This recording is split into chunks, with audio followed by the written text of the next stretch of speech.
Graça e paz a todos.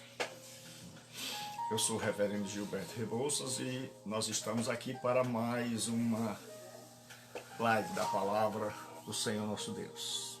Então, abra sua Bíblia comigo, Apocalipse 3, versículo 9. 3, versículo 9 do Apocalipse, para darmos continuidade ao estudo. Boa tarde. 3, versículo de número 9, para nós darmos continuidade ao estudo das cartas do Apocalipse. Nós estamos na carta de Filadélfia. Boa tarde, Jailson, boa tarde a todos.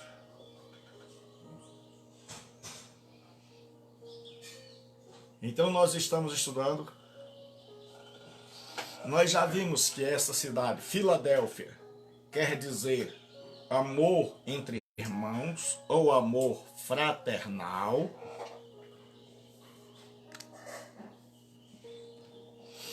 Nós já vimos que esta foi uma cidade construída por Átalo Filadelfo em homenagem a seu irmão Eumênides, rei de Pérgamo.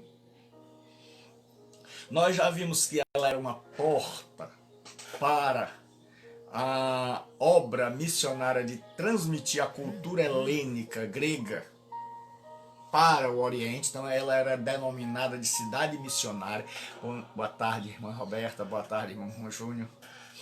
Então ela era uma porta aberta. Nós já vimos que essa cidade estava sobre um vulcão e que toda essa região da Ásia Menor era constantemente sacudida por terremotos. E nós vimos que esta cidade era produtora de vinho e adorava o deus Dionísio para os gregos e Baco para os romanos. Nós vimos que a igreja nessa cidade é muito pequena. E o grande problema da igreja nessa cidade é a perseguição dos judeus. Os judeus estão perseguindo esta igreja.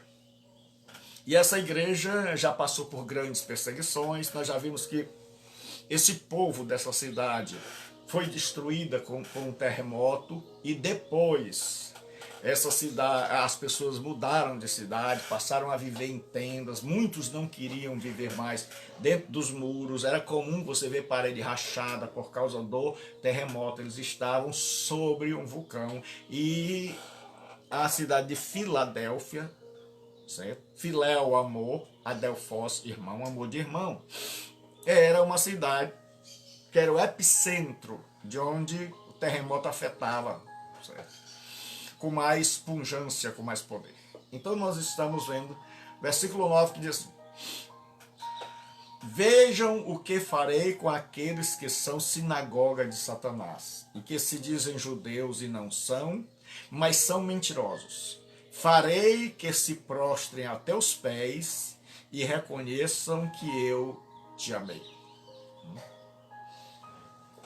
Então agora Jesus faz uma ameaça àqueles que estão se levantando contra a sua igreja, o seu povo, certo? E esta que era uma porta aberta, essa cidade que era uma porta aberta, agora tem um grande problema de que os judeus estão perseguindo a igreja. E a grande... Jesus agora vai dizer que esses judeus são judeus de sangue, são judeus de raça, mas não são judeus verdadeiros, porque o grande apóstolo Paulo vai nos falar, Paulo era pequeno, grande em seu trabalho missionário, ele vai nos falar de que o verdadeiro judeu não é aquele que o é por raça ou por descendência, mas pela fé. E é uma descendência interior e não exterior daqueles que andam nas pisadas de Abraão. Então o povo nessa cidade estava perseguindo de forma forte. Sempre havia perseguição ou incitação judaica. mas aqui a situação é diferente. E aí Jesus diz que eles não são, essa expressão já é 2 vezes, sinagoga de Satanás. Isso aqui é o que a gente chama de genitivo, certo? De. Né? É uma sinagoga, sim, mais água. Né? É conduzir, com. Sim, é com, água é conduzir. Então a sinagoga era uma reunião para que o povo aprendesse as diretrizes que conduzissem suas vidas. Então eles se gabavam de serem a sinagoga do Senhor, o povo de Deus. No Antigo Testamento isso era chamado de Carral, certo? Carral.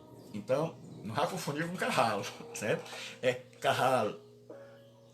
E esse povo dizia que a igreja, ela não era verdadeira, ela era uma seita, e que eles eram os verdadeiros. Esse grupo, esta sinagoga, esta reunião, formava o verdadeiro povo de Deus. E aí Jesus diz, não. Vocês pensam que são um ajuntamento, um carral, uma sinagoga, certo? De Elohim. Mas vocês não são uma sinagoga de Deus. Vocês não são o povo de Deus. Porque a conduta vai mostrar quem é e quem não é. Porque, pessoal, o que vale não é o que as coisas que eu ganho em detrimento da fé que eu professo. Certo? Os bônus. O que vale é se a fé que eu professo é legitimada, validada e confirmada pela minha experiência de vida e pelo meu viver e pelas minhas práticas. Então, o que vai identificar um filho de Abraão não é o sangue, não é a capacidade de traçar a linha genealógica e dizer eu sou descendente físico de Abraão, mas é andar nas pisadas de Abraão, é ser semelhante a Abraão no interior. Então o que faz de mim e de você povo de Deus não é somente uma profissão de fé, não é a crença em um conjunto doutrinário que nos torna povo de Deus. Isso é um equívoco elaborado no engano. Duas coisas são necessárias. Primeiro, eu tenho que saber se eu estou certo. Se as minhas crenças conferem. E aí nós vamos para o Supremo Tribunal de Apelação, que é a Escritura. E comparando Escritura com Escritura, nós vamos ver, e com a nossa vida, se nós estamos certos. Esse é o primeiro passo. Porque às vezes nós achamos que estamos certos, nós temos a convicção de que nós estamos certos, como os judeus de Filadélfia. Jesus chega a um ponto de dizer, olha, qualquer que vos matar, terá a noção, cuidará de estar fazendo um serviço sagrado, um serviço para Deus. Então veja o quanto um equívoco pode levar você a assassinar alguém. E estando profundamente equivocado. Jesus avisou seus discípulos. Olha, quando matarem vocês, certo? Quando mataram a Estevão, eles pensavam que estavam eliminando um herege. Então, eles estavam ganhando milhas, bônus no céu.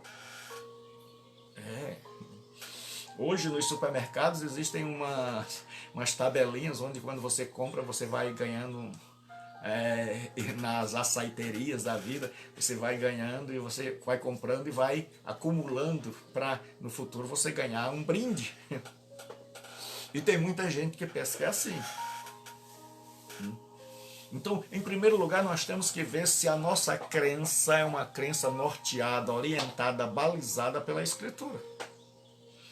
Em segundo lugar, nós temos que olhar, que é tão importante quanto, se nós estamos em consonância, em harmonia, em acordo com aquilo que nós cremos.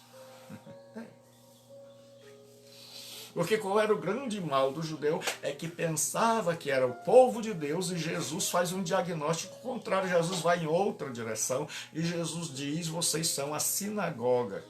E aí é onde vem o genitivo. Sinagoga de quem? Posse de quem? Genitivo, no grego. Uma das características do caso genitivo é indicar posse ou derivação. Né? Nós temos o genitivo e o caso ablativo, que são a mesma terminações parecidas. Então, quando é o ablativo, diz assim, é possessão, é para o fulano, vem do fulano, tem origem no fulano. Quando é o genitivo, diz assim, pertence ao fulano. Então aqui, ou era uma sinagoga pertencente a Satanás, ou era uma sinagoga construída, originada por Satanás. Então veja que os judeus laboravam num grande equívoco, pensavam que estavam servindo a Deus, mas estavam servindo, na verdade, ao diabo, ao perseguirem a igreja de Deus. E é uma coisa que esses dias Deus tem tocado a minha vida e nas reflexões sempre Ele tem me lembrado, é que a gente faça alguns exames na vida. Para que a gente veja duas coisas hoje, não sei se você tem prestado atenção, mas ontem foram 2 mais 2, hoje mais 2. Primeiro é se a nossa crença, se a nossa teologia, o nosso conjunto de doutrinas que nós cremos, abraçamos e defendemos, primeiro se ele está em harmonia, se ele está em consonância com o que Jesus ensinou. Para isso nós temos que ler no mínimo os evangelhos e no mínimo o Sermão do Monte. E em segundo lugar, para ver se nós apenas não abraçamos a fé de forma intelectual, mas se esta fé que entrou em nosso coração está se exteriorizando, está se traduzindo, está tendo como evidência a prática daquilo que eu creio. Porque aquilo que eu creio deve ser a base para aquilo que eu faço. Então hoje nós precisamos fazer essa reflexão para que a gente não viva uma vida inteira pensando que estamos a serviço de Deus, quando na verdade não estamos. Estamos servindo a outra pessoa, outro ser, pode ser Satanás diretamente, ou ele pode agir indiretamente. Nós podemos estar servindo a uma comunidade de fé, a uma denominação, a uma pessoa, o pior, ao nosso eu, porque nós estamos fazendo o que o nosso eu gosta, e o que o nosso eu gosta a gente seleciona, o que o nosso eu não gosta a gente espirra, a gente deleta. Então Jesus diz que eles são a sinagoga de Satanás, e aí Jesus diz mais, certo? Que se dizem judeus e não são. Eles não fizeram esta avaliação tão profunda e tão importante. E será que nós vamos cometer o mesmo equívoco? Será que nós vamos continuar avaliando os outros porque eles estavam na sinagoga deles de olho nos cristãos? E eles sabiam mais a respeito dos cristãos do que deles mesmos? E nós temos que pensar como está a minha crença e como estão minhas ações em relação a esta crença. E aí Jesus diz que se dizem judeus e não são, mas são mentirosos. Então, quando você não é, e você fala que é, isso constitui-se uma mentira. E para saber se sou, tenho que ter noção daquilo que é parâmetro, que é a Escritura. Certo? Então ele diz assim: farei que se prostrem a seus pés e reconheçam que eu te amei. Alguns intérpretes acreditam, e eu acho muito viável, que os judeus um dia vão reconhecer que a igreja é o povo de Deus. E que vão reconhecer. E isso é as coisas viradas de ponta cabeça. Deus virou de ponta cabeça. Quando o judeu rejeitou o Messias, as coisas viraram de ponta cabeça. Pastor, o que o senhor está querendo dizer? Porque as promessas do Antigo Testamento é que os gentios se prostrarão reconhecendo que Deus amou Israel. Né?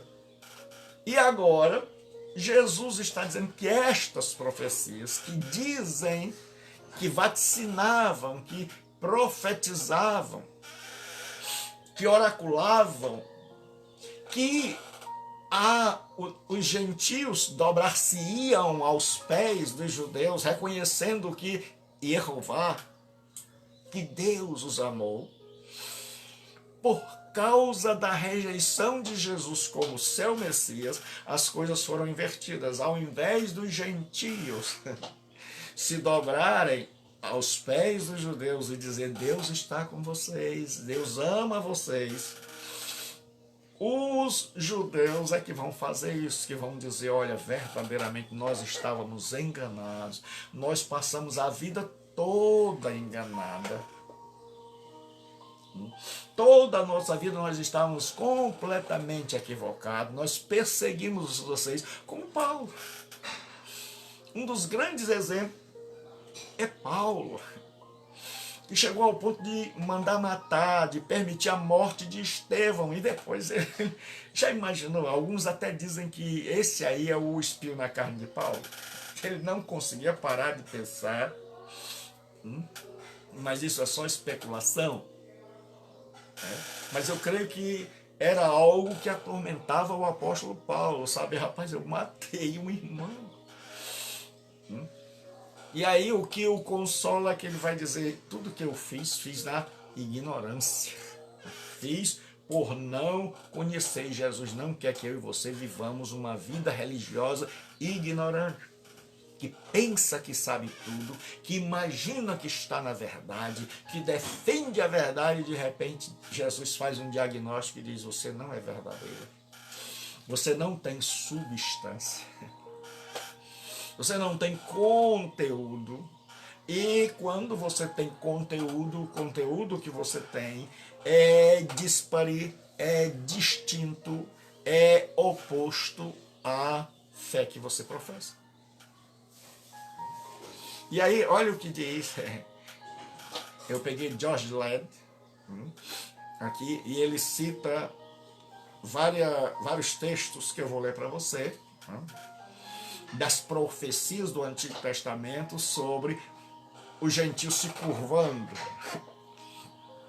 Também virão a ti, inclinar-se-ão os filhos dos que te oprimiram, prostrar-se-ão até as plantas dos teus pés, os que de ti desdenharam, e chamar-te-ão a cidade do Senhor, a Sião do Santo de Israel.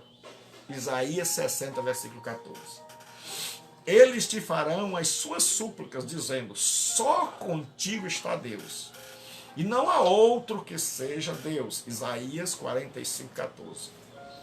Diante de ti se inclinarão com o rosto em terra e lamberão o pó dos teus pés. Saberás que eu sou o Senhor, e que os que esperam em mim não serão envergonhados.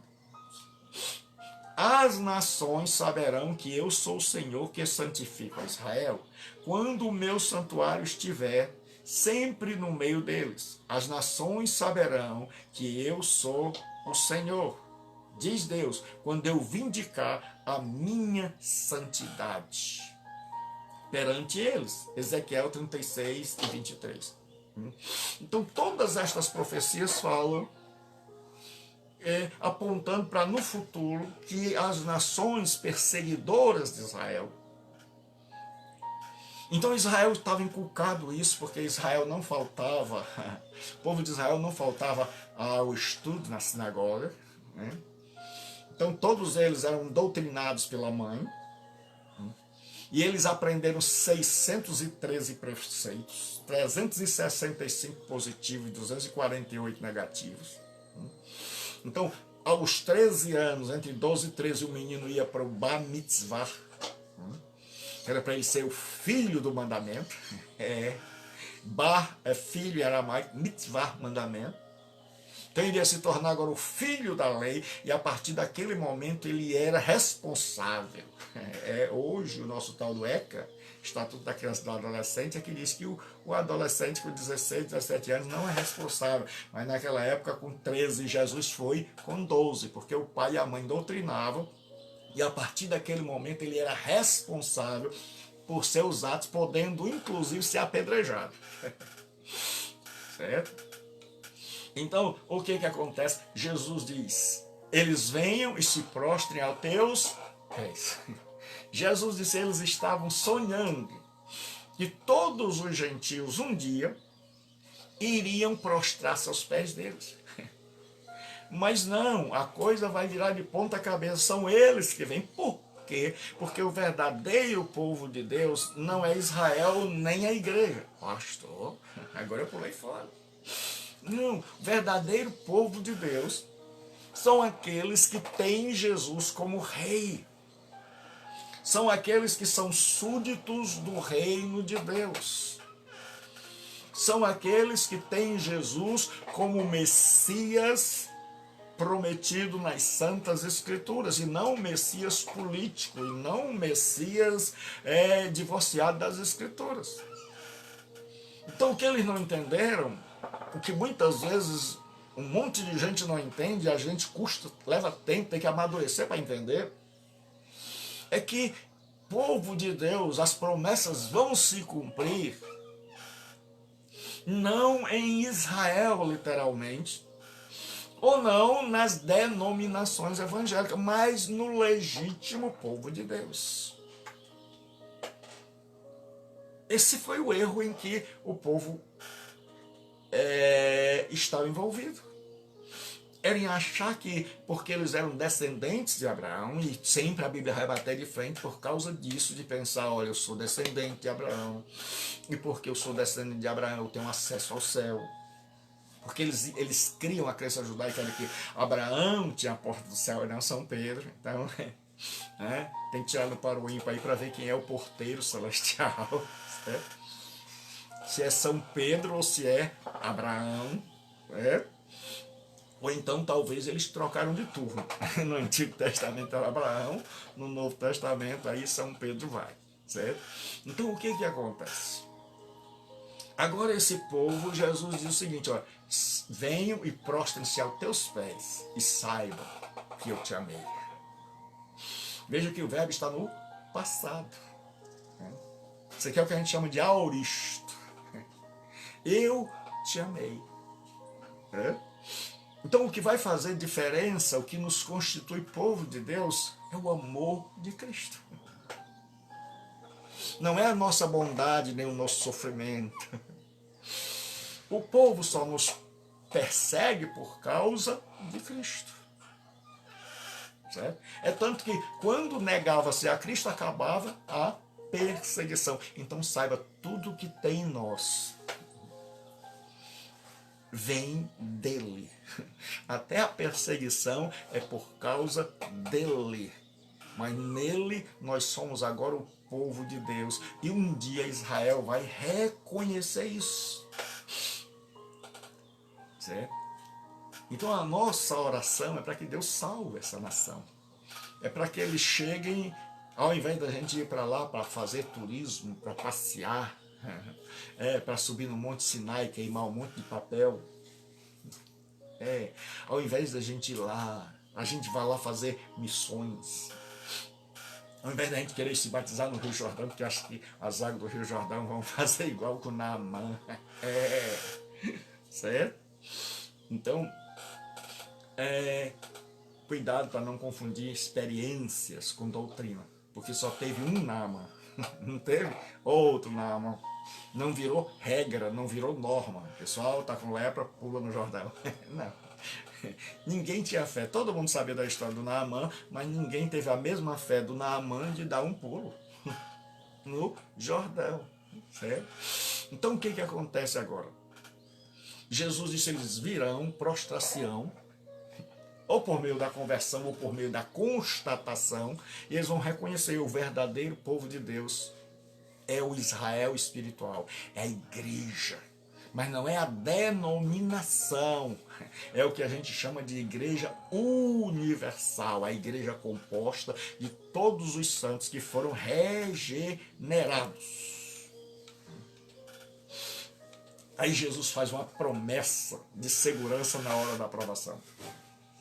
Para esta igreja perseguida, para esta igreja bombardeada por todos os lados, Jesus diz assim: visto que você guardou a minha palavra de exortação à perseverança. Veja que todas as bênçãos estão condicionadas a guardar ou não guardar a palavra. E sempre eu digo para vocês que tudo começa lá no Deuteronômio 28. Se você observar a minha palavra e as praticar, bendito serás no campo, bendito serás na cidade. Bendito ao entrar, bendito ao sair. Bendito o fruto do teu ventre, bendito o fruto, bendita a tua amassadeira. Os inimigos virão contra ti por um caminho, por 7 caminhos fugirão de ti. Essas são as bênçãos. Aí ele diz assim: mas se ouvires as minhas palavras e não cuidares em guardá-las, maldito serás no campo, maldito serás na cidade, maldito o fruto do teu ventre, e por aí vai. Os inimigos te alcançarão, você será desterrado. E Jesus aqui está pensando justamente em Deuteronômio. E ele diz assim: visto que guardou a minha palavra de exortação à perseverança. Então nós vimos sempre que Jesus vai falar em que bênção é decorrente de guardar a palavra. Certo? E lembre-se que naquela época guardava-se dentro de um estojo. A palavra de Deus era guardada dentro de um jarro. E na sinagoga tinha um lugar especial para guardar os rolos. Então, os rolos eram dados às pessoas, elas liam e depois o assistente tomava aquele rolo super precioso e guardava. Só que tanto os pergaminhos quanto os rolos eram guardados fora. Só que hoje a palavra de Deus tem que ser guardada dentro. Ela não pode estar só na Bíblia ou na Bíblia online. Não, ela tem que estar dentro da Bíblia encarnada, certo? Encarnacional, ela tem que estar dentro de nós. Nós temos que ser epístolas vivas. E aí Jesus diz: visto que você guardou a minha palavra, então você se enquadra onde? Certo? Jesus, como supremo legislador, ele sabe onde é que você se enquadra. Você se enquadra nas bênçãos. E que palavra foi? Aí tem mais um genitivo. De exortação à perseverança. Eu exortei você a perseverar em meio às lutas, a nadar contra a correnteza. E você guardou isso dentro do seu coração e praticou. Então você fez duas coisas. A primeira coisa é que você colocou dentro do jarro. Ou você colocou naquele compartimento especial da sinagoga.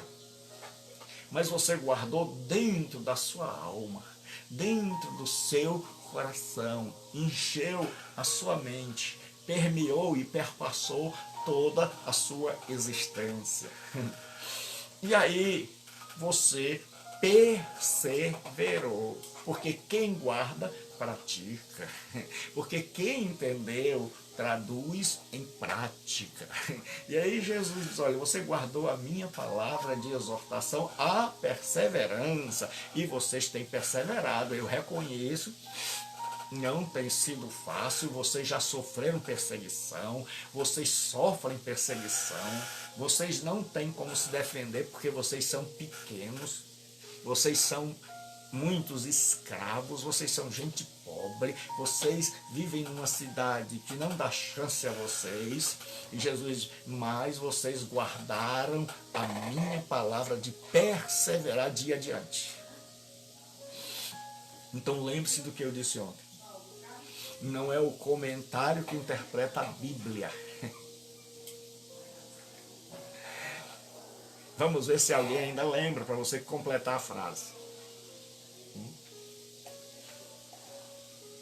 Não é o comentário que interpreta a Bíblia. E vamos ver quem ainda lembra o que eu disse. Então o que acontece?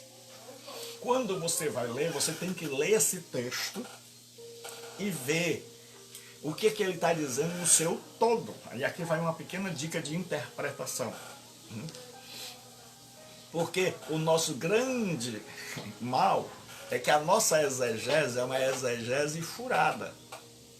Certo? Oi, Giovana. Deus abençoe, minha santa. Saudade. Então, a nossa exegese é uma exegese furada. Por quê? Porque a gente lê o texto e a gente nem lembra do texto e a gente corre para os comentários para ver o que o autor A, o que o autor B diz, antes da gente internalizar o texto, antes da gente saber quais são as diretrizes do texto. Então veja, visto que você guardou a minha palavra de exortação à perseverança. Certo? Aqui. Não está dando para ler, Yuri. Certo? Bota aí em caixa alta, em maiúsculo. Então, o que acontece? Eu vou repetir, já que parece que ninguém se lembra, né? Não é o comentário que interpreta a Escritura. É a Escritura que interpreta o comentário. Então esse é um texto muito usado e muito utilizado mesmo na questão da vinda do Senhor Jesus Cristo em relação à grande tribulação. Então existem os pré-tribulacionistas que creem que Jesus virá antes da tribulação para arrebatar a sua igreja. Existem os pós-tribulacionistas, que são aqueles que creem que Jesus virá para pôr um fim à grande tribulação. Que Jesus virá para terminar, então ele virá no fim da grande tribulação. Certo? Olha, agora que eu disse, ele vai responder. É muito. Então, mas eu creio que ele já estava escrevendo. Esse é crente. O pezinho que está balançando, viu? Então o que acontece? Nós geralmente corremos sem a gente nem sequer entender. Então primeiro eu tenho que entender. Eu vou lhes dar um exemplo. Então tem os pós-tribulações que eles acreditam o seguinte: Jesus vem no final para pôr um fim na grande tribulação por causa da igreja. Porque eles usam aquele texto lá. E esse tempo foi abreviado por causa dos escolhidos. Então, Jesus vem por causa dos escolhidos. E aí vai haver uma grande controvérsia. Porque aqueles que são isso a gente vai ver lá na frente. É aquela história, é a pessoa introduzindo suas ideias. Né? Então aquele que é pré diz, olha, isso aqui, se vem depois, fizeram uma distinção assim. Deus tem dois planos, um plano para Israel e um plano para a igreja. E quando falar em escolhido e for coisa ruim, taca para Israel. Então o que os teólogos fizeram? Olha, por causa dos escolhidos serão aqueles dias abreviados, esses escolhidos aí eclectos, é a nação de Israel. Então tá acabando lá. Então, para não ser destruída a nação de Israel, aí quando é coisa boa, Jesus diz: vós sois os meus escolhidos, eu vos escolhi e vos nomeei para que vades, deis fruto e o vosso fruto permaneça. Aí os teólogos assim, joga esse versículo aí na igreja. Isso aí vai para a igreja. Então eles ficam fazendo assim. Então, se for bom, bota para a igreja. Se for mal, bota para Israel. Eles não querem saber o texto. Eles olham só o texto assim, coisa boa. Não deve ser para a igreja. Coisa ruim deve ser para Israel. Mas eles nem percebem que o texto lá é o mesmo. Que a palavra eclectos, escolhido, elegido. Então, é o escolhido, é o eleito. E aí nós temos que fazer exegese para saber o que o texto está realmente dizendo. Porque você vai ver que a imensa maioria dos escolhidos de Deus, dos eclectos, é igreja. É igreja. Mas a nossa doutrina é que interpreta a Bíblia e não a Bíblia que interpreta a nossa doutrina. Entendeu agora? E como muitas vezes nós fazemos isso, certo? Entende assim, visto que guardou. Então, para o pós-tribulacionista, Jesus vem no final para livrar sua igreja. A igreja está sendo perseguida em meio à grande tribulação pelo anticristo, pelas forças do mal. A igreja está em seu último momento, assim como ela esteve no começo, sendo perseguida por Nero, Domiciano, e por todos os judeus lá, e pelos judeus, e pelos pagãos. Então a igreja vivia sempre debaixo da ameaça de morrer. Então acredita naquela história do já é e ainda não, que essa parte se cumpriu. É porque assim a gente, viu como a gente é seletista? A gente diz assim, meu irmão, tem o já é e o ainda não. Aí a gente diz assim, irmão, nós vamos interpretar o Apocalipse do ponto de vista preterista, que tudo se cumpriu. A pessoa diz assim, não, de jeito nenhum. A pessoa pinota logo e diz assim, já é, se cumpriu em partes, mas ainda tem o ainda não. Aí você pergunta, para você chegar a um denominador comum. Aí você diz, a igreja foi perseguida. Mas que pergunta. A igreja passou pela tribulação. Ora, mas você não leu que Nero tocou fogo em Roma, botou culpa nos cristãos e mandou matar os cristãos e pendurou os cristãos em estacas e fez deles tochas e queimou os cristãos, e a noite toda o Nero estava dançando, bebendo com as suas mulheres, festejando, enquanto os cristãos estavam lá servindo de bucha, queimando. E que muitos cristãos foram para a arena, e que Paulo disse, eu lutei com feras. Paulo era caba baixo, arretado, entrou quando o leão, mas não foi devorado. Então o que acontece?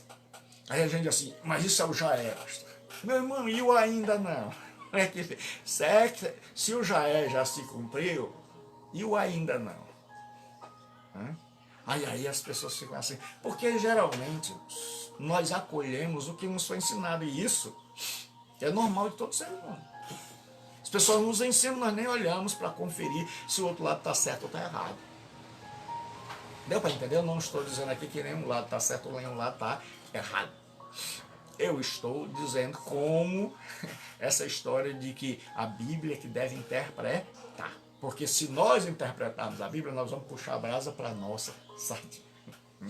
Então olha o que diz o texto. Visto que guardou, então você internalizou, você guardou a minha palavra pertencente a quem? A Jesus Cristo. De exortação, certo? A perseverança. Então, você perseverou em meio à tribulação. Então, é esse o primeira oração, certo? Você perseverou em meio à tribulação. Aí ele diz assim, também eu o guardarei da hora da provação que está por vir sobre todo o mundo. Aí aqui agora, Jesus promete guardar, certo? O povo fiel da grande tribulação, porque essa é uma tribulação que não cabe, que não se cumpriu só no Jaé. Porque é uma tribulação que vem agora para o mundo inteiro. Então só pode estar se referindo à grande tribulação futura. Então, no Jaé, no passado, houve tribulação, e muita tribulação. Mas não houve a grande tribulação, a apostasia, como diz Paulo. Então o que acontece? Jesus diz, também eu. Então, como você perseverou, né? Como você guardou a minha palavra e não me negou, perseverou em meio às aflições, também eu te guardarei da hora da provação ou tentação, porque a palavra peirasmos, essa palavra, quando você olha no léxico ou no dicionário, você vai ver que ela tem esses dois sentidos, de tentar e de provar. Né? Então você vai precisar depender do contexto para saber se ela está falando em tentação ou provação, ou se está falando nos dois ao mesmo tempo. Que você vai ver no livro de Jó, que por um lado Deus está provando, do outro lado o diabo está tentando. Certo? Então toda tentação é na verdade uma provação, mas nem toda provação é uma tentação. Então fica aí para você tentar discernir. Né? Então ele diz assim, te guardarei da hora da provação que está para vir sobre todo o mundo. Certo? Então os preteristas acreditam que são as perseguições, que isso aqui já se cumpriu, com as perseguições principalmente de Domiciano e Nero. Que, como eu já disse, Nero mandou matar os cristãos, ele pôs fogo em Roma. Aí quando ele descobriu que... Porque na verdade ele queria pôr fogo numa favela. Sempre assim. Certo? E aí o fogo se alastrou, pegou na cidade de Roma toda, e ele disse que foram os deuses com raiva, porque não estavam sendo adorados, porque os cristãos estavam ganhando as pessoas, e as pessoas estavam deixando de adorar os deuses. Aí o povo enfurecido saiu se assando. A turma enfurecida saiu, e aí coitado dos cristãos. E ele, para ganhar voto, né? Para ganhar popularidade, mandou matar, adivinha quem? Jogou a culpa nos cristãos. Então a culpa era dos cristãos. Por isso que tem aquele adágio popular, não há cristão que aguente. E aí o que acontece? Os preteristas dizem que aqueles que são mais centrados, mais equilibrados nas suas interpretações, usam a famosa expressão teológica do já é e do ainda não. Ou alguns tiram até o é. Botam só já e ainda não. Então, que a profecia bíblica tem um cumprimento naquele tempo, que é chamado de já é, porque se ela não tivesse um cumprimento naquela época, não haveria consolo para o povo daquela época. Então, a profecia tem um cumprimento naquela época e tem um cumprimento maior, final, no futuro, que é o que a gente chama de ainda não. Então, muitas coisas na Bíblia se resolvem assim, com o já é e o ainda não. Então, esta expressão foi inspirada por Deus aos teólogos, para que a gente pudesse descobrir que a profecia tem um cumprimento inicial, e aí ela vai se estendendo, até que ela tem um cumprimento final. Esse cumprimento inicial chama-se já é na teologia. E o ainda não. Então, nas perseguições de Nero, de Domiciano, nas perseguições onde muitas vezes a igreja foi levada, tanto no primeiro século como no segundo século, as arenas, foram mortos, foram confiscados os bens, certo? Então, ser cristão naquela época era assinar um atestado de morte, certo? era ser lançado fora do emprego, era perder todos os bens, era estar sujeito a ser saqueado pela malandragem e ninguém tomar conta e todo mundo fazer vista grossa, era sujeito a ser açoitado em praça pública e ninguém fazia nada, a não ser que tivesse o título como Paulo de cidadão romano, aí ainda podia apelar para o César, mas que era muito difícil ter, certo? Levando em conta que 60% das pessoas eram escravas. Então você já sabe que os cidadãos romanos eram bem pouquinhos, a grande massa era de gentalha, como diz lá a mãe do Kiko. Então o que acontece? Jesus diz, então, quando diz assim, também eu te guardarei da hora da provação que há para vir sobre o mundo inteiro. Então, primeira coisa é que essa tribulação é diferente das outras, porque as outras foram grandes tribulações, mas tribulações localizadas. Não foram tribulações a nível mundial, mas esta tribulação é uma tribulação a nível mundial. Então ela ainda aguarda cumprimento. E aí Jesus diz, aí tem uma grande polêmica, porque tem de um lado pré, Jesus vem antes, o pós, Jesus vem no final para salvar a sua igreja. Então diz assim, por causa dos escolhidos, aqueles dias serão abreviados. Certo? Então o que acontece?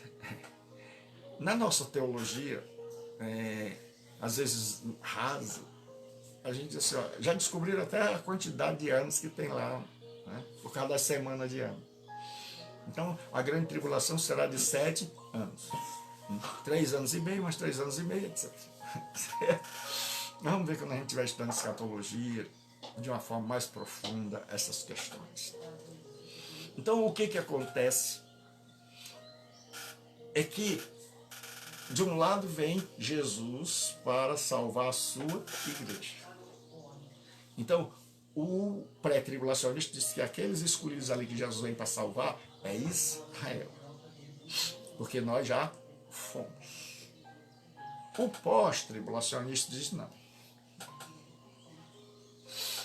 Esses escolhidos aí é a igreja. E esta igreja vai passar pela grande tribulação para cumprir o ainda não. Porque eles defendem que se a igreja primitiva não foi guardada do sofrimento, como é que nós vamos ser guardados? Se a igreja primitiva teve que passar e não negar o nome, e muitos foram martirizados, como é que Jesus vai cumprir naquilo que se espera de maior, de dizer assim, não, vocês estão guardados, vocês estão protegidos. Então quando você começa a pensar, você começa a dizer assim, espera aí, começa a vir um monte de ponto de interrogação na sua cabeça, e meu trabalho como pastor e professor é fazer você sair da zona de conforto e começar a pensar. Começar a levar você a pensar, a não deixar que as pessoas pensem por você. Então o que aconteceu? Esse texto aqui se tornou um texto que vai dividir. Então aí o que aconteceu? Tinha o antes, pré e o depois da tribulação, o pós. Aí criaram um ponto no meio. Jesus vem no meio, chamado de meso. Meso é meio em grego, ou mid-tribulacionista. Eles disseram que Jesus vem no meio da grande tribulação. Ou seja, a primeira parte, dizem eles, será de engano.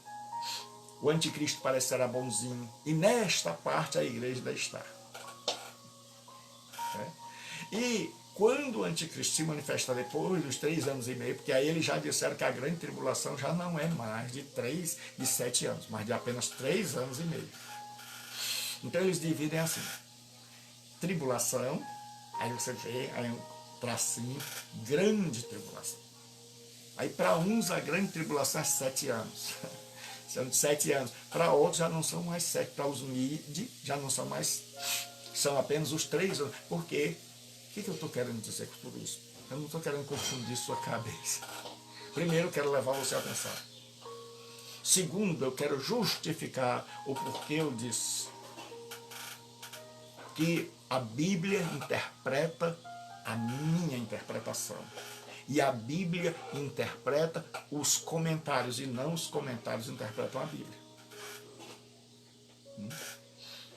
Porque se nós seguirmos essa lógica, nós não vamos cegos para os comentários e pegar o que a gente mais gosta. A gente vai começar a esperar aí. No Jaé, todo mundo apanhou. E o Jaé é o menor. No ainda não, ninguém apanha. Só para você pensar. No Jaé, todo mundo teve que perseverar e guardar a palavra às custas da própria vida. Porque, viu? Ou então a gente tem que ser preterista. Muita gente, para ser coerente com a sua interpretação, tinha que ser preterista e dizer, ó, pessoal, tudo aconteceu no passado. Não tem nada para o futuro.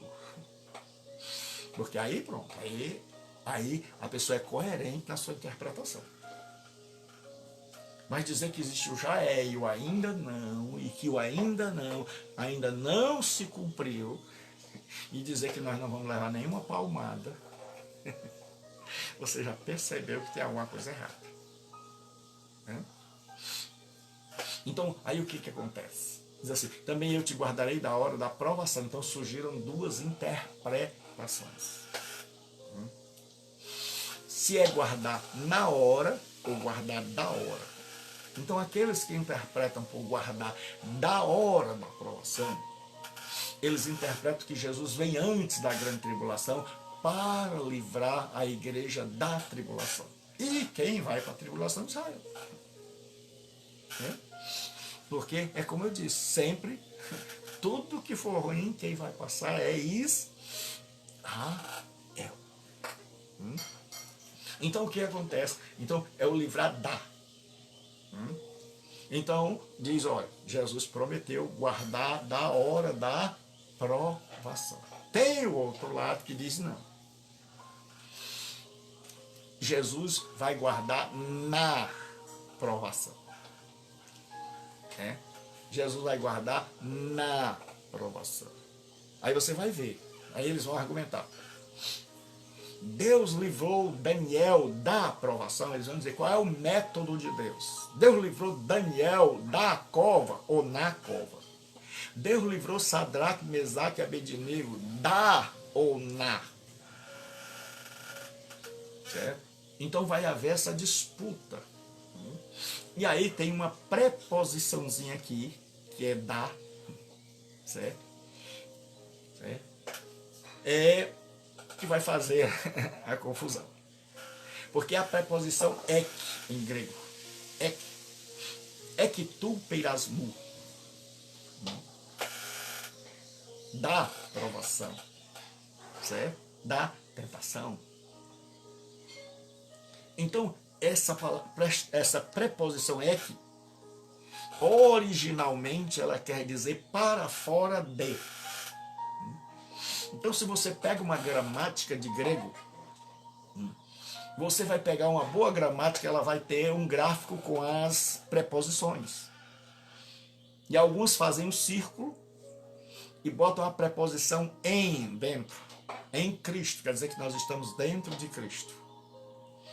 Aí botam eis, que é para, mas para fora. Aí botam saindo daquele círculo. Certo? E botam do outro lado ek, saindo, uma setinha saindo. Aí eles botam assim, para fora de. Então, quando a pessoa traduz da, a primeira impressão que nós temos é da tribulação. Então, se tira da tribulação, então é claro que a igreja não vai passar. Certo? Mas quando você vai lá para o grego e vê que a ideia primordial é tirar para fora de, surge a pergunta, como é que pode tirar para fora de, se não estava dentro de? Então você vai ver que não é tão fácil. Então, existe uma polêmica que nós vamos estudar se você ainda não se matriculou. Nós temos um seminário teológico à distância, onde você pode estudar no conforto da sua casa e você pode fazer sua hora de estudo, porque tem as aulas ao vivo, assim como nós estamos aqui, mas também tem as aulas gravadas no meu canal do YouTube, que você pode estudar de manhã, de tarde, de noite, uma vez, duas vezes, três vezes, quatro vezes. Então você vai estudar e sempre mostrando todos os lados e não uma teologia pirata. Pastor, que é uma teologia pirata? É uma teologia que tem um defeito no olho, como eu tenho, que quebrou a pálpebra e eu preciso fazer uma cirurgia para levantá-la. Que você já viu que eu estou sempre assim, né? Porque ele tende a baixar. Então, muitas vezes, a gente só vê um lado, o que nos ensinaram. E o outro a gente diz logo que é do diabo. Se você é calvinista, você não quer ver a posição de Arminio. Se você é arminiano, você acha que Calvino é o cão. Se você é pré-tribulacionista, se te ensinaram, você não quer ver o pós. Acho que não, eu passar pela grande tribulação, me cobre com o teu sangue, Jesus. É que é frouxo, porque sabe que a fé não garante. Tem medo, a pessoa morre de medo. Eu ver o anticristo, não. Eu tenho que morrer pela minha fé. Não, isso era coisa para Paulo, isso era coisa para os outros, para Pedro. Eu não, morrer de cabeça para baixo, não, de jeito nenhum, isso é coisa para crente. Aí a gente faz uma teologia toda para dizer assim, nós não vamos passar. E a gente nem vê o outro lado para ver se eles têm razão, se não tem, a gente fica só do nosso. E às vezes nem o nosso lado a gente sabe que é o pior. Então, na teologia que você estuda comigo, qualquer pessoa que me conhece há esses 30 anos vai saber que eu sempre mostro os dois lados, certo? E por que eu cutuquei aqui bastante? Porque ninguém nunca sabe, as pessoas falam, pastor, qual é a sua posição? Eu digo em pé. E se for de noite, deitado. Mas o senhor é o que? Pré ou pós? Eu vou dizer para vocês. Na igreja onde eu pastoreio, eu ensino as três. Eu ensino que Jesus pode vir antes, que Jesus pode vir durante, que é o mid, e Jesus pode vir depois da grande tribulação. Eu digo, existe base para os dois, para o antes e o depois. Na Bíblia, se você procurar com profundidade, você vai encontrar base. Pastor, por que o senhor ensina os três? Porque, como eu disse, a Bíblia dá base para os três. Se você procurar argumento para Jesus vir antes da tribulação, você vai encontrar. Se você procurar argumento para Jesus vir no meio, você vai encontrar. Porque eles dizem que aquela trombeta lá de Apocalipse 12 é no meio da tribulação. Eles vão dividir o livro de Apocalipse assim. Jesus vem antes, então depois das cartas a gente sobe. Jesus vem durante, então lá no capítulo onde diz que a trombeta foi tocada, então aí já sobe no meio. E se Jesus vem depois, aí Jesus só vem lá no capítulo 19 do Apocalipse. Eis que viu o céu aberto e aquele que tem o nome escrito no manto e na sua coxa, Rei dos Reis e Senhor dos Senhores. Então os pós-tribulacionistas dizem, ali a vinda de Jesus. Aí o pré diz não. Jesus vem e arrebata, como arrebatou João. Ficamos lá no céu, vamos fazer um jantar e depois a gente já vem com ele. Certo? Aí você começa a fazer algumas perguntas. Se a gente vem com ele, como é que ele vem buscar a noiva? Quem é a noiva? Não, professor, eu não entendi nada. Não, peraí. Você disse que nós fomos arrebatados antes, subimos ao céu, fizemos uma festa, teve as bodas do Cordeiro, não é isso? Amém. É, pastor. E agora Jesus desce com o nome escrito, não é isso? É, pastor, é verdade. E ele já vem com a sua noiva, não é isso? É. E como é que diz que a sua noiva se preparou e ele vem como noivo e vai haver o casamento? Aí o pessoal diz, agora o senhor me doidou. Eu digo é porque você só viu um lado da questão. Então, eu faço o seguinte, quando eu vou pregar nos arraiais que acreditam no pós-tribulacionismo, eu mostro os argumentos pré-tribulacionistas. Quando eu prego e eu sei que a maioria é pré, aí eu posto os argumentos pós-tribulacionistas. Para quê? Para levar a pessoa a pesquisar. Para levar a pessoa a descobrir, puxa vida, eu não tinha visto por esse lado. Para levar a pessoa a não cair nesse problema do judeu, de achar que era o tal e de repente. Então, por que eu prego os três? Porque se o pré-tribulacionismo estiver certo, e que Jesus veio antes da igreja, antes da grande tribulação, então o que acontece? Nós não perdemos nada, nós fomos abençoados, subimos. Então todo mundo já sabe que tem que se preparar, porque Jesus está voltando. Então tem que se preparar. Mas vai que o pré-tribulacionista seja uma interpretação errada. E Jesus venha depois. Aí, quem é pré-tribulacionista vai ficar doido. Porque vai dizer, vixe, olha o anticristo aí. Aí o anticristo, ei, gente. Vai que o apóstolo Paulo está certo quando diz lá em 2 Tessalonicenses que a vinda de Jesus não acontecerá sem que antes venha a apostasia no singular, uma apostasia mundial, e se manifeste o filho do pecado, o homem da perdição. Então, se Jesus vem depois, quem acreditava em antes vai ficar doido.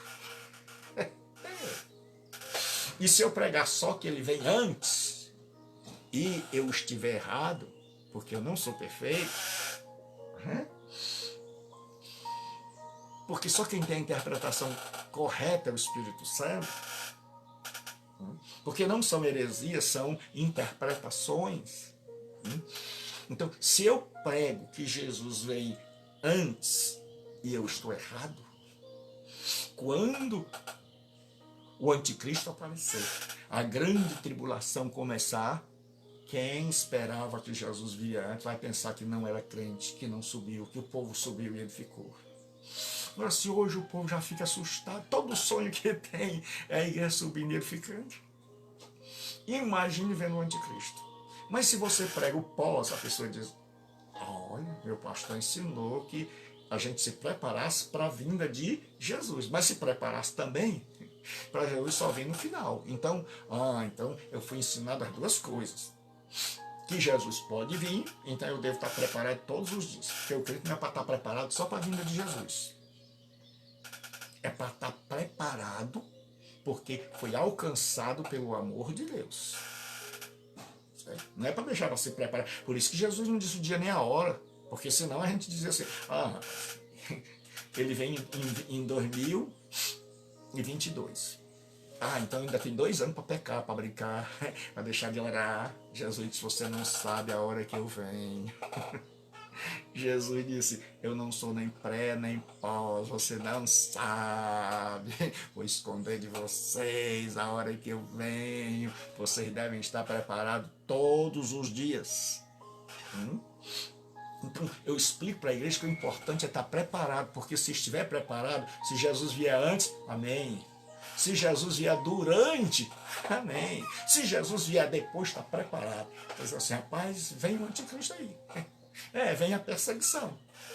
A igreja vai ser perseguida, mas o triunfo final é nosso. Então é por isso que eu prego as 3.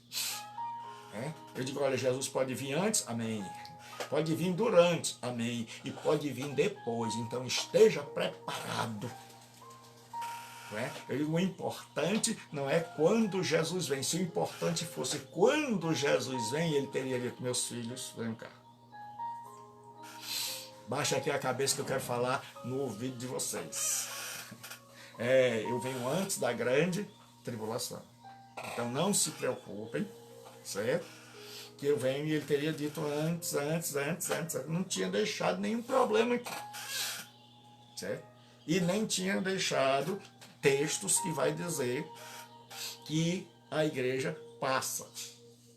Certo? Porque tem texto que aparentemente diz que a igreja não passa, tem texto que aparentemente diz que a igreja passa.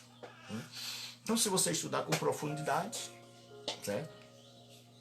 Você vai ver. Só que eu nunca me preocupei muito com escatologia. Por quê, pastor? Porque muitas vezes, irmão, nós somos... a gente pensa muito no futuro e esquece o hoje. Por exemplo, a pessoa, ela é pré-tribulacionista, ela crê que Jesus vem antes da tribulação. E aí ele faz uma semana de curso para saber a identidade do anticristo. O que é a marca da besta. O que é a grande Babilônia. Meu filho, você não acredita que terminou as cartas, nós vamos subir?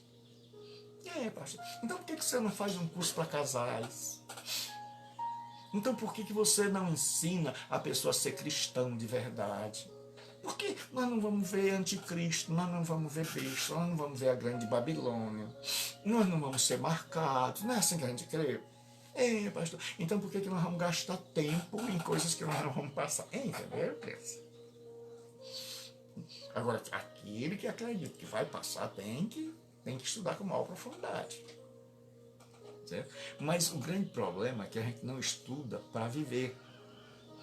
É que a gente não estuda para que esse estudo venha a direcionar e a fomentar a minha prática. Não, a gente estuda para satisfazer a nossa curiosidade.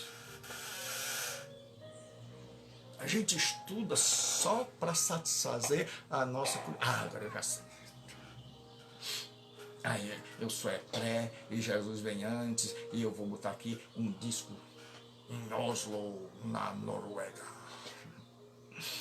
Começou a sumir gente. A grande... como é o nome era um disco na minha época. Né? Era a última trombeta. Aí tinha uma pessoa falando assim, e agora, a última notícia, todos os bebês desapareceram dos carrinhos. Aí eu ficava todo assustado, eu era novo na fé, ficava tudo arrepiado, assim, ficava, meu Deus. Então hoje, se a gente quer estudar a Bíblia com responsabilidade, nós temos que saber, para que eu quero estudar escatologia? Pastor, porque eu quero estar preparado para a vinda do Senhor Jesus, então esteja agora. Então prepare-se agora, prepare-se hoje. Porque Jesus, ninguém sabe a hora que eu venho. E ele diz, eu venho como ladrão. É uma símile. Ele diz, o ladrão não manda uma carta dizendo, hoje eu vou roubar a tua casa. O ladrão não bate a campainha, não toca a campainha. O ladrão vem no momento em que a pessoa não está esperando e pôr um lugar onde ela não está esperando. Então o que importa não é se Jesus vem antes, durante ou depois.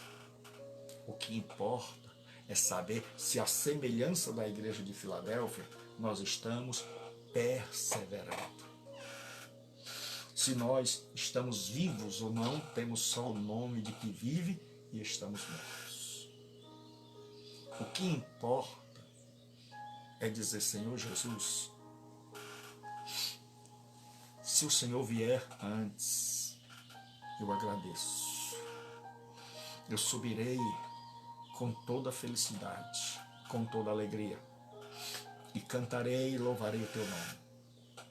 Se vieres durante, não me deixe ser enganado, porque a tua palavra diz, se possível for, enganaria até os escolhidos. Não me deixe ser enganado. Senhor, me ensine a começar a avaliar as coisas agora, Senhor. Porque Deus, se um pastor, se um intérprete da Bíblia, se uma pessoa de má índole consegue me ludibriar, consegue imprimir marcas em mim, de forma que eu creio cegamente, imagine o anticristo. Então nós temos, eu não sei se Jesus vem antes, durante ou depois, isso eu não sei, ele não deixou. Mas o que eu sei é que ele espera que estejamos preparados. E por isso a gente tem que ser um tipo de cristão que começa a avaliar as coisas. Porque se a premissa minha é a seguinte, porque se você estuda comigo, você está estudando com alguém que tem 30 anos de experiência, com alguém que aprendeu a fazer perguntas, com alguém que aprendeu a olhar do outro lado para ver, espera aí, deixa eu ver o que a doutrina católica diz. Por que eu não sou católico? Mas eu não sou católico por quê? Então eu fui olhar. Então eu aprendi a fazer perguntas, a dizer, peraí, me ensinaram assim.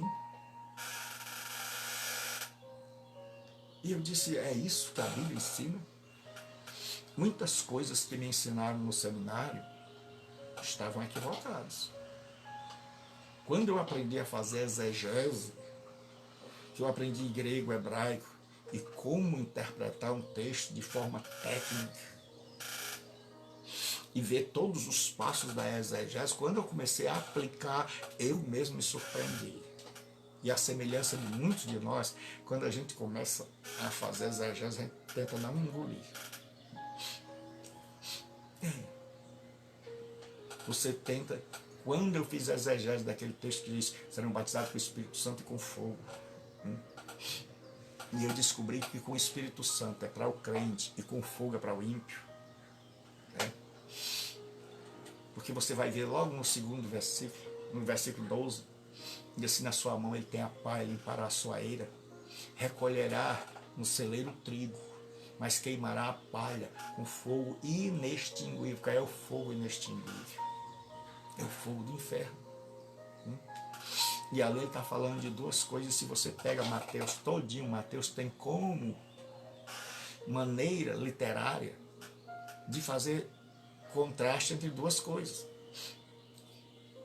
Então, quando a gente vai fazer interpretação, eu peço aos alunos para ler o livro todo, porque a gente tem o hábito de ler uma parte, tirar uma parte.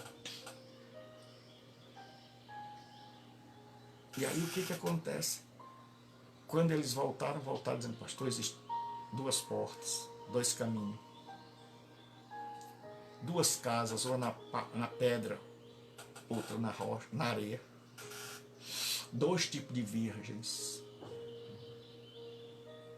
Então, se você olhar o Evangelho de Mateus, tudo é em dois, mas o contraste, um é bom, um é ruim. E aí ele diz assim, ele vai falar do trigo que vai ser recolhido no celeiro. E quando eu vi isso, como eu tinha sido ensinado desde a minha conversão, que o batismo com o Espírito Santo por causa do fogo lá em Pentecostes, que a gente tenta pegar os versículos, pensar daqui, pensar dali, depois botar no liquidificador e não ver o contexto. Porque se você olhar o contexto, João Batista está batizando os arrependidos. Aí de repente vem uma classe de fariseus e João Batista fica na carne, e João Batista de raça de víboras. Porque naquela época, quando você tocava fogo, no mato as cobras corriam. Quem vos ensinou a fugir da ira vindoura? Então João Batista agora deixa de seu sermão, não é mais um sermão para aquele povo que está arrependido, aquele ali já está guardado. É um sermão direcionado agora para a raça de víboras. Aí ele diz, o machado está à raiz das árvores. Aí é juízo. Aí ele diz, eu batizo vocês com água, mas depois de mim tem um que vos batizará com o Espírito Santo e com fogo. Aí ele continua, porque se ele terminar só aí, não, dava para a gente interpretar de todo jeito. Mas quando ele fala assim, na sua mão ele tem a pá e vai limpar a sua eira, que era toda a terra. E o trigo ele vai recolher e guardar no celeiro, mas a palha ele vai queimar com fogo inextinguível. Aí esse versículo fica claro, certo? Que uns ele vai guardar no celeiro e outros ele vai queimar. Então ali não pode ser a mesma coisa, porque é a lei principal da hermenêutica, é que o contexto vai explicar. Então eu não posso ler nada sem o seu contexto. As parábolas mais difíceis são as parábolas que não têm contexto. Mas, como aquela parábola, aí nós estamos ensinando hermenêutica. Então eu vou ensinar hermenêutica. Você vai aprender a usar a hermenêutica. O que eu quero é que você aprenda a ter uma fé sólida. Porque às vezes a fé não é nossa. A minha preocupação é porque às vezes a fé não é minha nem sua. É a fé que injetaram em nós. Colocaram em nós, pregaram para nós, nos ensinaram e nós nunca fomos lá para dizer assim, é verdade, eu concordo, é minha também, estou dentro. Como dizem o povo hoje, como diz o povo hoje, estamos juntos. Então o que eu digo para você é que eu fiz assim. Com o passar do tempo eu comecei principalmente a dar aula. E à medida que eu ia lendo, que eu tive que ler muito, que eu tenho até que dar uma maneirada porque eu fiquei doente. Então eu tive que ler muito para preparar as aulas, porque eu tinha aprendido com os meus professores que uns estudavam muito para preparar as aulas e outros não preparavam nada. Então eu ficava com raiva daqueles que só vinham com o negócio de apostila. Por isso que até hoje eu sou traumatizado com o negócio de apostila e não quero que você chame os esboços de apostila. Então, o que acontece? Quando eu comecei a estudar e a pesquisar e a ler outros livros, eu comecei a ver que a turma tinha editado. Que a turma tinha pego um livro como esse, do Strong, e aí eles tiraram o que eles queriam e o resto que o Strong disse eles não disseram, somente o que eles queriam. Aí pegaram livros como o do Berkov, e aí eles tiravam o que dava certo com a doutrina deles, e quando eu comecei a ver, eu disse, rapaz, eu já ouvi isso em algum lugar. Aí eu ia para as famosas apostilas, e eu via lá o tal do Ctrl+C, Ctrl+V, só que naquela época não tinha. O jeito era você digitar mesmo, e máquina de datilografia. E aí eu comecei a perceber, eu disse, editaram tudo. Fizeram uma salada mista, e tinha gente, porque esse aqui é presbiteriano, esse aqui é batista, e aí fizeram uma salada mista.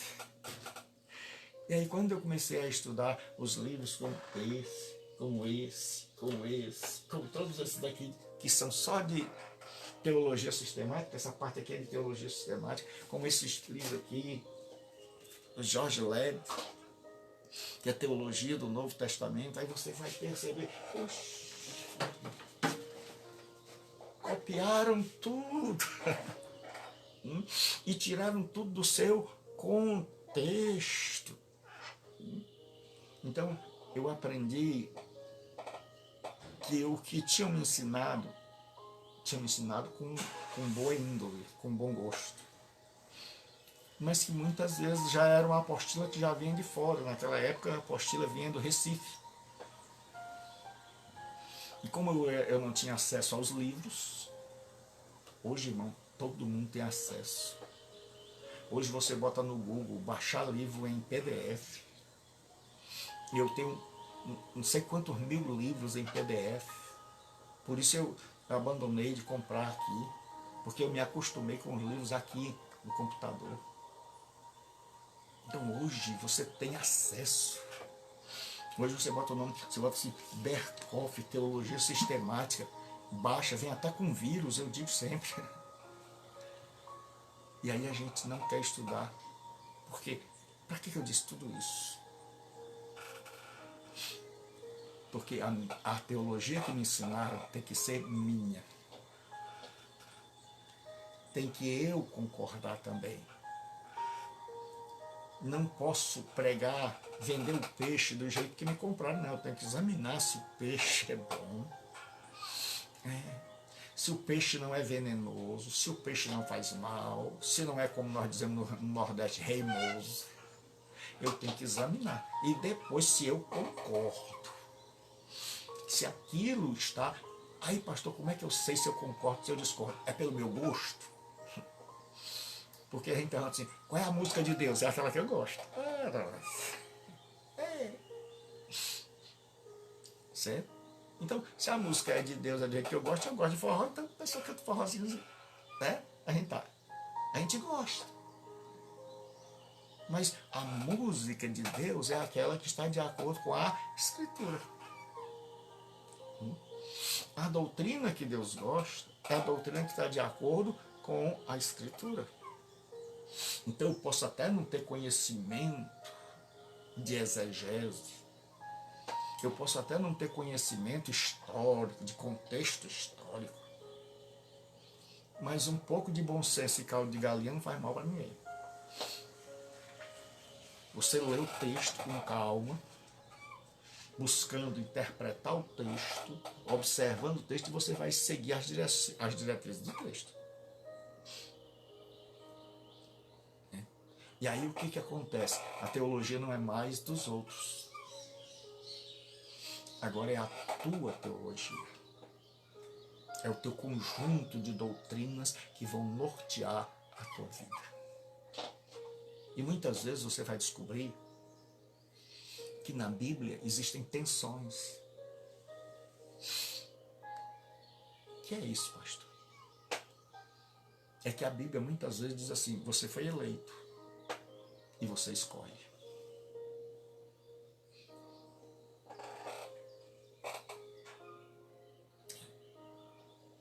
Que na Bíblia vai dizer que Jesus é Deus e é homem.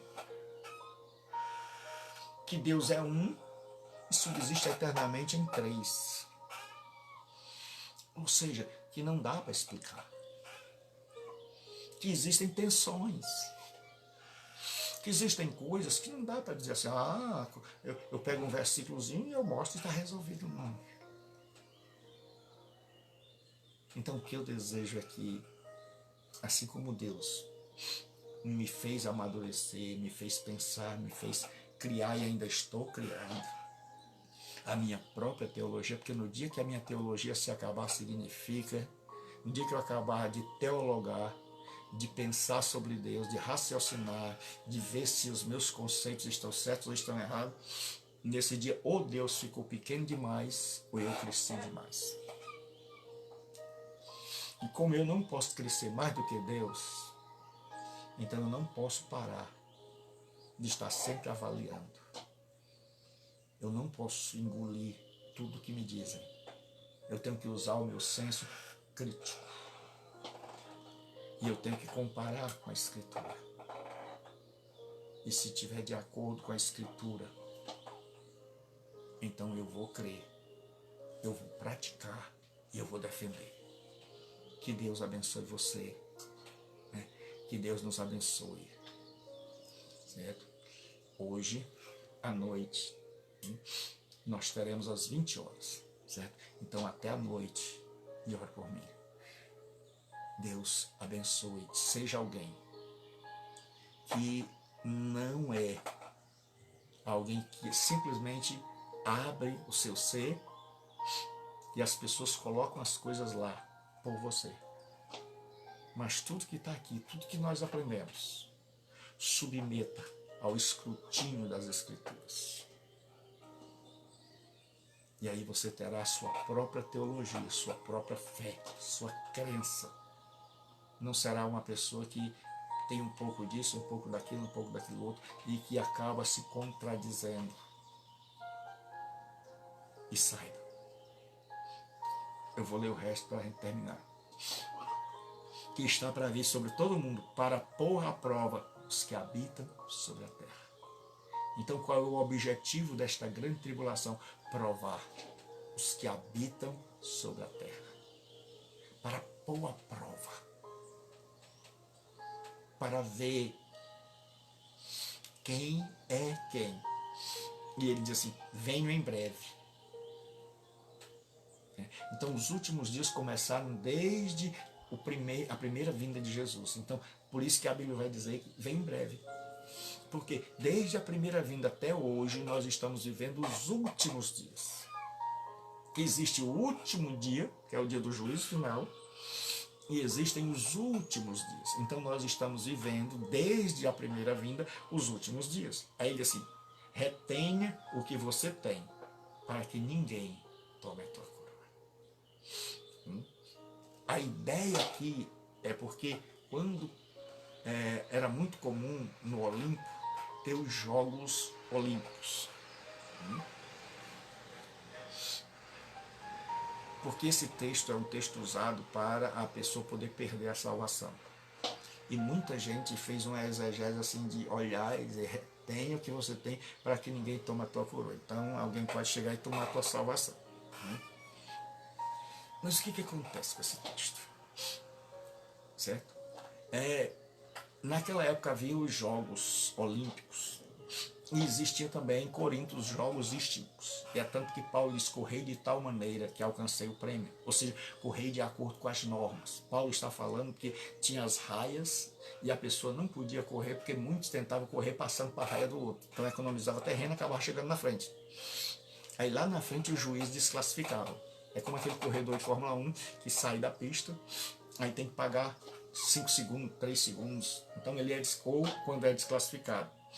Então Paulo disse, eu corro, mas eu corro segundo as normas. Ou seja, eu quero ganhar, mas eu quero ganhar correndo no cristianismo. Então ele vai fazer sempre essa metáfora. E João vai fazer a metáfora de alguém que está numa corrida de atletismo, que era um dos principais esportes da antiguidade. E ele diz o seguinte, retenha o que você tem, para que ninguém tome a tua coroa.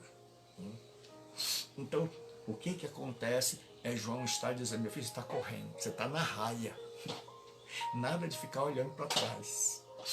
Porque não sei se você já viu uma corrida que o cara ficou contando tanta vitória, contando tanta vitória, contando tanta vitória, que ele via na frente na maratona que o outro passou dele. Então ele tá comemorando, comemorando, comemorando, e está todo mundo avisando. E aí, quando ele olha para trás, o outro passou. É isso que João estava dizendo. Certo? Ele está dizendo, olha, vem em breve. Você já está lá na frente. Você está na corrida e está na raia certa. Né? Você está na frente. Né? E Paulo diz, todos correm, mas um só leva o prêmio. E ele diz, correi de tal maneira, correi dentro da raia, que eu alcanceis. Então, João está dizendo, retenha o que você tem. Você está no caminho aí, então, corra. Guarde a palavra, guarde a doutrina. Guarde, retenha o que você tem. Aí ele diz, para que ninguém tome a tua coroa, para que ninguém assuma o teu lugar. Porque o que aconteceu? Os judeus eram os escolhidos de Deus, mas não creram no Messias. Aí veio a igreja e ocupou o lugar. Aí o que aconteceu? Esta igreja se tornou católica. Se uniu no mundo todo, aí se tornou romana. Aí também desandou. Associou-se com o império, desandou, perdeu o lugar para quem? Para o protestantismo. E nós estamos desandando. E se a gente não tomar cuidado, Deus levanta outro povo. Alguém passa na frente. E é isso que Jesus está dizendo. Meus irmãos, Jesus está chamando a mim e a você e dizendo, ó, corra de tal maneira que ninguém ultrapasse. Que eu não precise levantar um novo povo, porque eu não dependo de vocês. Vocês têm a história para ver. Israel não quis, eu levantei outro povo. A Igreja Católica brincou, eu levantei os reformadores. Os reformadores cochilaram, eu levantei os pentecostais.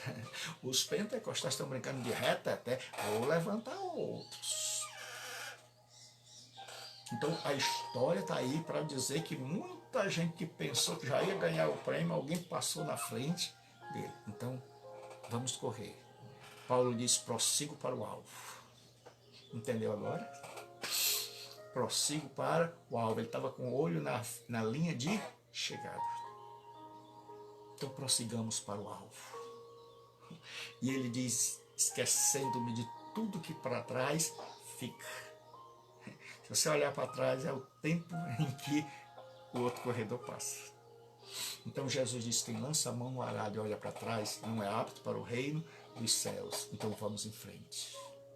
Vamos ser fiéis, vamos guardar a palavra, vamos criar a nossa teologia, que seja uma teologia bíblica. E vamos começar a fazer perguntas a nós mesmos. Vamos examinar a nossa vida para ver se a nossa vida está de acordo com a nossa prática. Que Deus abençoe até a noite.